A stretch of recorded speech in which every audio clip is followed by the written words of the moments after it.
Hello teman-teman, I'm Danliza Saputra. In this video, I will explain the inventory material and how to do the practice.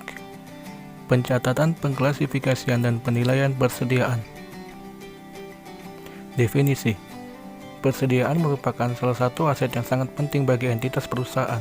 PSAK 14 mendefinisikan persediaan sebagai aset yang tersedia untuk dijual dalam kegiatan usaha biasa, persediaan sebagai aset dalam proses produksi untuk penjualan tersebut, dan persediaan sebagai aset dalam bentuk bahan atau perlengkapan digunakan dalam proses produksi. Inventory, inventory recording, inventory classification, and inventory assessment. Inventory recording. Dalam melakukan pencatatan persediaan, teknis pencatatan persediaan terkait juga dengan sistem pencatatan persediaan yang digunakan oleh entitas. Sistem pencatatan, sistem periodik, dan sistem perpetual. Sistem periodik. Sistem pencatatan periodik merupakan sistem pencatatan yang dilakukan dengan menghitung jumlah persediaan pada akhir suatu periode untuk membuat pembukuan.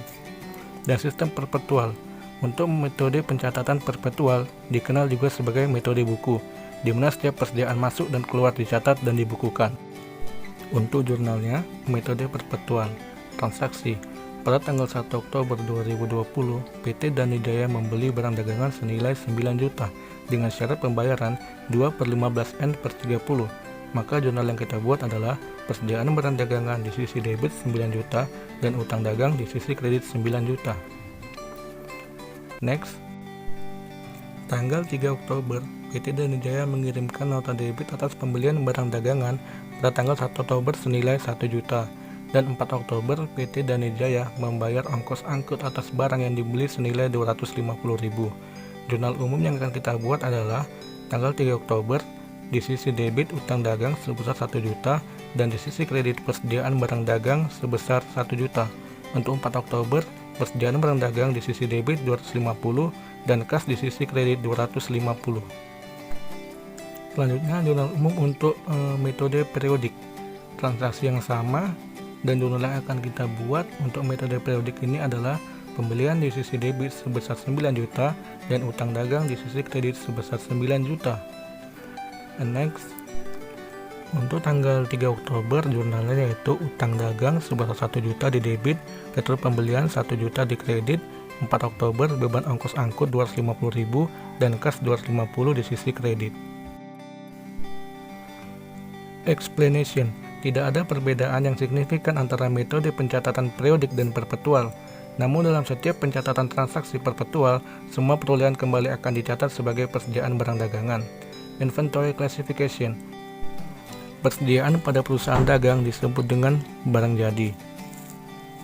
Persediaan pada perusahaan manufaktur diklasifikasikan menjadi 3 jenis, yaitu persediaan bahan baku, persediaan barang dalam proses, dan persediaan barang jadi. Inventory assessment. Yang pertama ada FIFO, yang kedua LIFO, dan yang ketiga ada average. FIFO, barang yang pertama kali masuk dianggap dijual terlebih dahulu. Jadi harga barang yang masih tersisa di persediaan kita adalah barang-barang yang terakhir dibeli oleh kita. LIFO, barang yang pertama kali dijual adalah barang yang terakhir kali dibeli, dan barang yang masih ada di persediaan kita adalah barang-barang yang pertama kali kita beli. Average, nilai persediaan barang yang ada di unit usaha kita dihitung berdasarkan harga rata-rata pembelian. Kita masuk ke bagian praktik. Berikut ini adalah data mengenai barang dagangan PT Jualan BMX selama bulan Januari 2011. Persediaan barang dagangan 1 Januari 20 unit, Rp5.000 per unitnya. Penjualan barang dagangan 5 Januari 15 unit per unit 9.000. Pembelian barang dagangan 14 Januari 30 unit per unitnya 5.400. Penjualan barang dagangan 18 Januari 25 unit per unitnya 9.300. Pembelian barang dagangan 25 Januari 40 unit.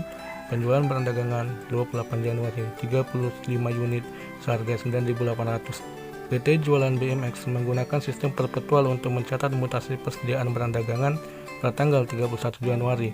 Persediaan barang dagangan yang tersedia sebesar 15 unit.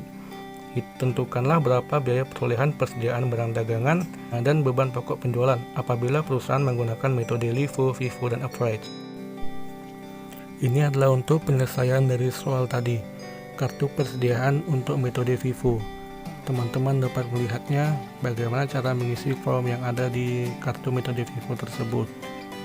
Yang pertama adalah kolom tanggal, kedua keterangan, selanjutnya adalah kolom masuk, dan selanjutnya ada kolom keluaran, dan selanjutnya ada kolom saldo.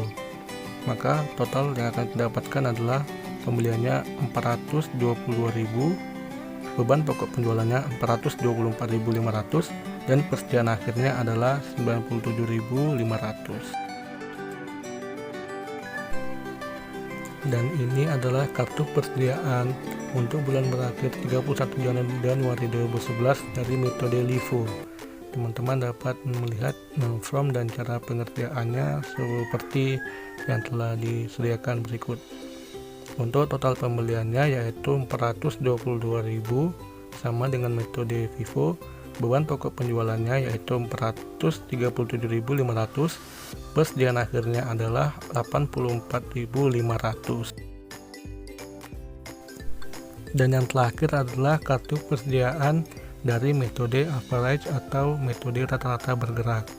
Di sini telah disediakan form pengerjaannya dan hasilnya. Teman-teman dapat melihatnya dari hasil pengerjaan metode average tersebut.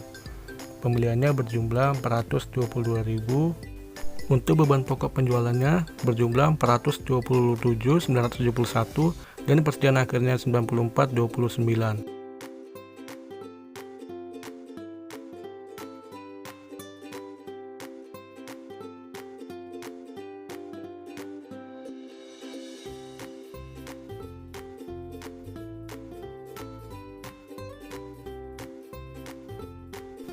Terima kasih telah menonton. Demikianlah penjelasannya. Mohon maaf jika terdapat kekurangan. Bye bye.